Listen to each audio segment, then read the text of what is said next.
Ladies and gentlemen, welcome back to the Texas Rangers franchise on MLB The Show 21 and the MSM Sports Network. So glad to have you along with us for episode number 2 here as we get opening day started in the 2021 season. The Texas Rangers are the subject of this franchise rebuild, and I'm so excited to finally dive into this project. I came from one broadcast booth here to the home studio for the MSM Sports Network, and we are ready to start this rebuild. A lot of potential with this team, but we've got to manage the pieces the right way to get the most out of them. You see some of the top players, Joey Gallo, IKF, Nick Solak, and so on.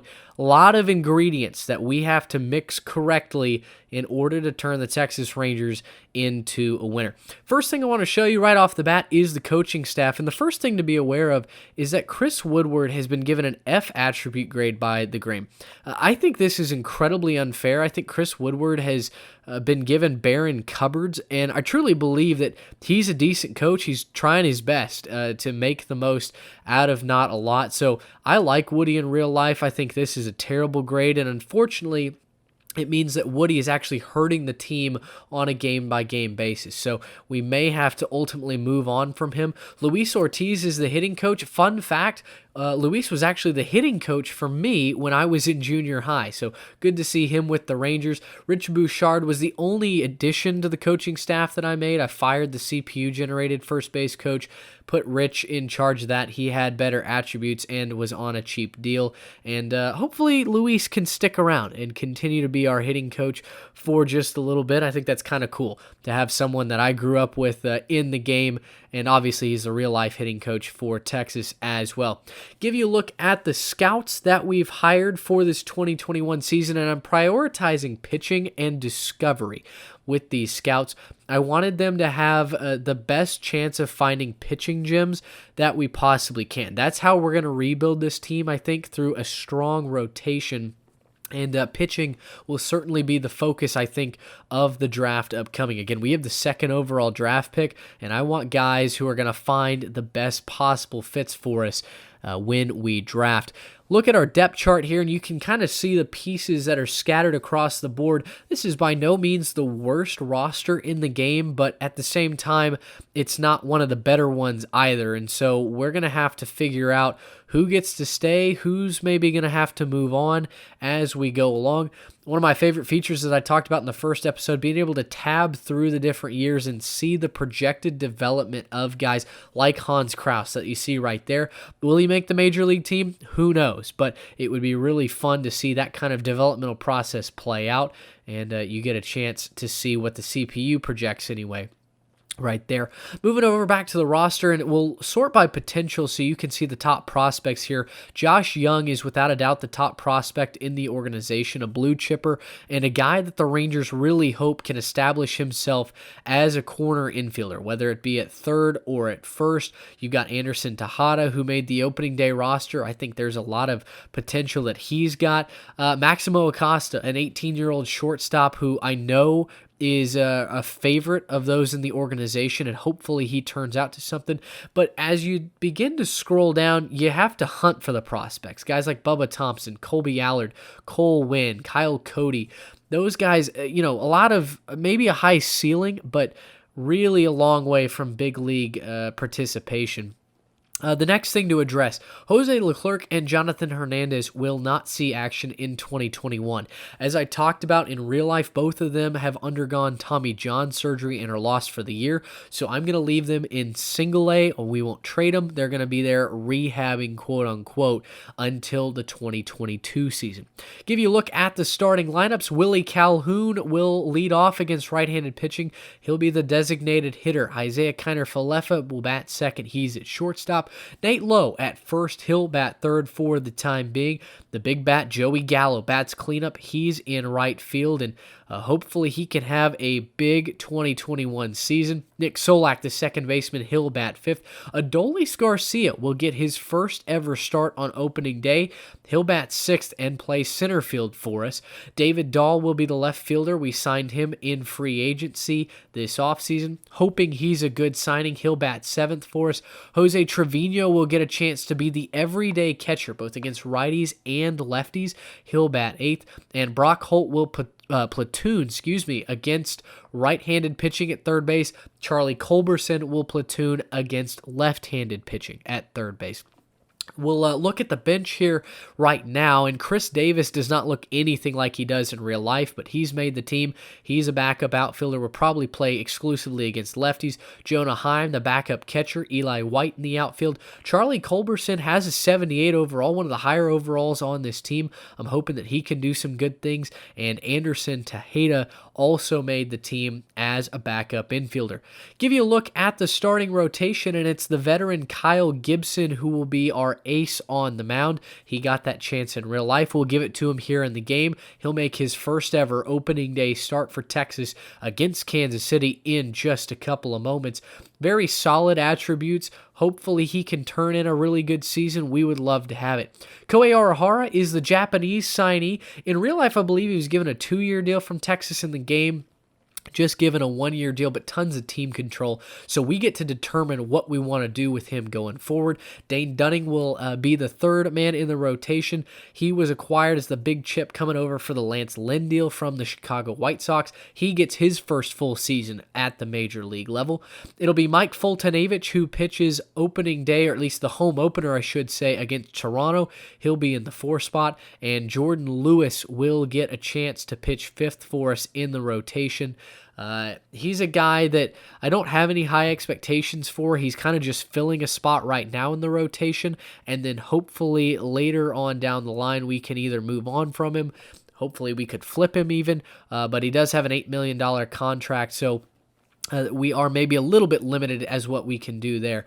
Look at the bullpen, and it's Hong Jung Yang, who's our long relief man, the lefty from South Korea. Decent attributes from the 6-foot-tall left-hander. Hunter Wood, Joely Rodriguez are the middle relief guys. Taylor Hearn in there as well. Shane Green, we signed off the street. He'll join the bullpen. Brett Martin and Ian Kennedy round out the back end of the bullpen. And because Texas isn't expected to contend this season, I'm actually not going to subscribe to the traditional closer philosophy. I think that whoever the best man for the job in a high-leverage situation will get the nod. As you look at Shane Green's attributes, 6'4" right-hander in his age 32 season, pitched really well for Atlanta a season ago. I'm honestly not sure why he didn't have a deal coming out of spring training, but we gladly signed him to add him to the depth on a very team-friendly deal. Just a 2-year, $7.5 million deal with a team option to pick up that second year if we want him or if we don't. The other guy that we signed was lefty Cole Hamels, who was obviously with Texas for a couple of years.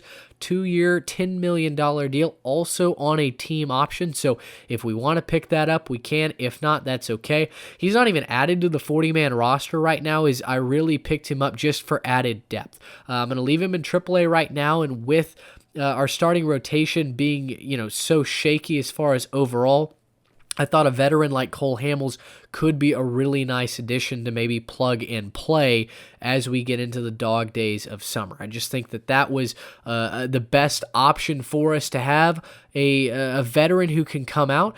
And now that you've seen the starting rotation and the starting lineup, it's time for opening day 2021. The Texas Rangers and the Kansas City Royals from Kauffman Stadium in Kansas City, Missouri. The Royals will send Brady Singer to the mound. He'll get his first ever opening day start in a Kansas City Royals uniform. And the Texas Rangers will send veteran Kyle Gibson to the mound for their first opening day bid. Is game 1 of 162. The pomp and circumstance in full force is both teams excited to get their seasons underway.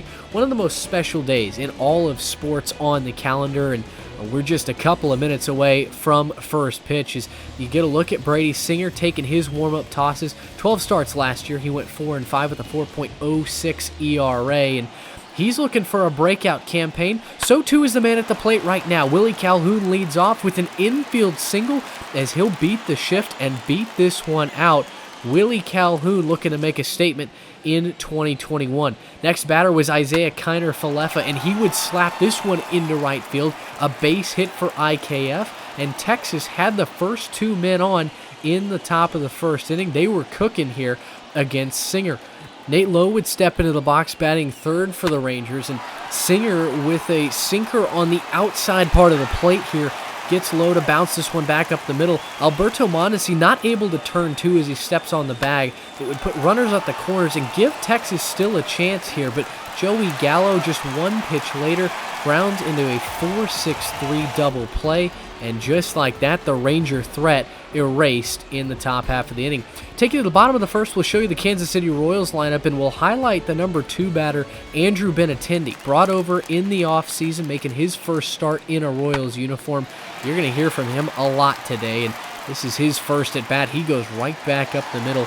A sinker from Gibson that caught way too much of the plate, and give you another look at that. The pitch location certainly not ideal. Gibson would struggle with his location early, and it would be Whit Merrifield here lining this one into left center field. Next batter, this one scoots by David Dahl as Dahl took the wrong angle to the ball.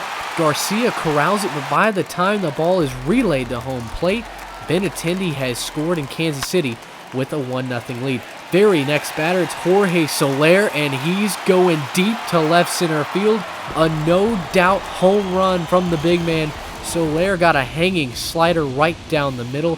443 feet off the bat of number 12, and you can see everyone in the ballpark knew that one was gone. Later in the first, Kyle Gibson finally going to be able to get out of the inning, but he gave up 3 runs on 4 hits, and the damage done for Kansas City here in the first inning. Top of the second, it's Adolis Garcia getting his first career start on opening day, and he'll take full advantage of it. This ball deep out to left center field. It'll hit about 8 feet up high off that 12-foot wall in left center, and Adolis Garcia starts his 2021 with a ringing double. A couple batters later, it's Jose Trevino, and he'll dump this one into right center field. The ball short hops Soler, and Garcia, he scores easily. Texas on the board for the first time. In the bottom of the second, runners on first and second, and it's Andrew Benintendi once again. A base hit into center field, his second of the day. He drives home the 4th Kansas City run in just 2 innings, and the Royals extend their lead back out to 3. Crucial play here, though, is this ball tapped back to the mound, and Kyle Gibson fields his position. He throws Michael Taylor out at the plate, who got a little too aggressive, and Texas remains down just 3. That's all about to change, though, here in the top of the 4th. Joey Gallo going deep out to center field. Taylor on the run at the track. The wall, he leaps, but it's gone. Joey Gallo with a solo shot, his first of the season, and Texas trims the lead down to 4-2 as Gallo 416 feet off the bat, 100.6 miles an hour, and Taylor nearly got to that, but it's just over his outstretched glove. Rangers strike back. Later in the inning, it's Adolis Garcia, who's doubled once. Let's do it again. This one ripped down the left field line. Nick Solak trucking around to third base. Garcia will get up to second, and the Rangers were threatening with nobody out in the top of the 4th inning. That'll get the pitching coach up off the bench to go out and talk to Singer as Texas really starting to threaten here in the frame. It's Jose Trevino with a 1-2 count. He protects the plate and gets this one out to shortstop. Does get thrown out at first base, but crucially scores the 3rd run of the ballgame for Texas. And now with a base hit, the Rangers can tie. In steps Brock Holt. The Fort Worth native drives this one into center field, and we are all tied in the top half of the 4th inning as Brock Holt, who is signed as a veteran position player, coming through for his hometown team. He knots it up at 4 apiece, and the Rangers have climbed out of the early deficit. Going to the bottom of the 4th, and now Kyle Gibson really started to find his groove as he strikes out Michael Taylor here. 2nd strikeout of the day, and you could see his sinker really has some nice action on it when he gets the proper movement. It's Andrew Benintendi up on a 2-1 pitch with 2 outs. He'll line this one into center field. Garcia takes his time getting this one in, and Benintendi's going for second base. The relay throw in time, and Andrew Benintendi caught being far too aggressive. You can see the frustration in his eyes as he knows he wasted an opportunity there. Top of the 5th, it's Joey Gallo once again banging this one opposite field into the left field corner. Gallo now has collected a multi-hit game to start his 2021 campaign with the solo shot, now a double into the left field corner. Unfortunately, Texas not able to do anything, and we go to the bottom of the fifth. Kyle Gibson continues to deal. He strikes out Whit Merrifield here. Third strikeout of the day for Gibson. 2 outs now, and it's Hunter Dozier who blasts this one deep to center field. Garcia going back at the track. The wall reaches up. He makes the catch. Banging into the wall in center field. He takes away extra bases from the former Stephen F. Austin, Jack, and Hunter Dozier, and we remain knotted at 4 apiece, headed to the 6th inning. Jacob Junis would come on in relief of Brady Singer then. See his record from a season ago, and a quick top of the 6th inning, although he gives up a line drive here to Willie Calhoun, with Merrifield in the right position to make the catch. Shane Green would also come out of the bullpen to make his first appearance for Texas, signed off the streak just right after spring training, and he benefits from a nice play here. Brock Holt ranging deep in the hole to his right with a great throw. Next batter would be Salvador Perez, and you could see by the pitch count, a 10-pitch at bat. This is pitch number 11, and Salvi can't pull the trigger this time as Shane Green, a 3-up, 3-down inning in his first inning of relief. Taking to the top of the 7th inning, Isaiah Kiner-Falefa leading off for Texas. He collects his second hit of the day as he stings a single right back up the middle. And Kiner on base here, trying to ignite a rally. Joey Gallo next up, but with 1 out. And crucially, even though he grounds out to first, Isaiah was on the move, so he stays out of the inning-ending double play, and that would set up this. Nick Solak on a 1-1 pitch, lines this into right field. It'll fall in front of Soler, and Kiner-Falefa coming to the plate. He's safe with a head-first dive. Texas takes their first lead of the season. It's 5-4 Rangers off the bat of an RBI single from Nick Solak. You look at the replay here, and Nick not doing too much. Crucially, just throws his hands inside, stays on top of the baseball, and gives his ball club a lead on opening day. Bottom of the 7th inning, Andrew Benintendi up once again with 2 outs. Finally, not able to get on base, and we go to the 8th inning. It's Ian Kennedy making his appearance out of the bullpen. Gives up a leadoff base hit. Remember, he's the closing pitcher, but we're going to use the best pitcher for the scenario in high leverage situations. Next batter, runners going, and it's Whit Merrifield who gets a horrendous jump. Jose Trevino easily throws him out as we give you a look at the replay. And I don't know if this was supposed to be a hit and run or what, but Merrifield just an atrocious jump.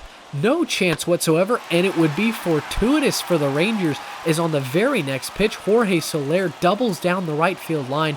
There's no doubt in my mind that if Soler has a runner on base, he collects an RBI, and we'd be tied right now. But that's not the case. Eric Mejia would be the pinch runner, and Hunter Dozier now steps to the plate.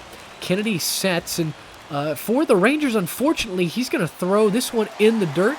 The throw would be in time, but it's up the baseline from Trevino, and now the tying run just 90 feet away. So with only 1 out in the inning, Chris Woodward going to elect to put Dozier on base.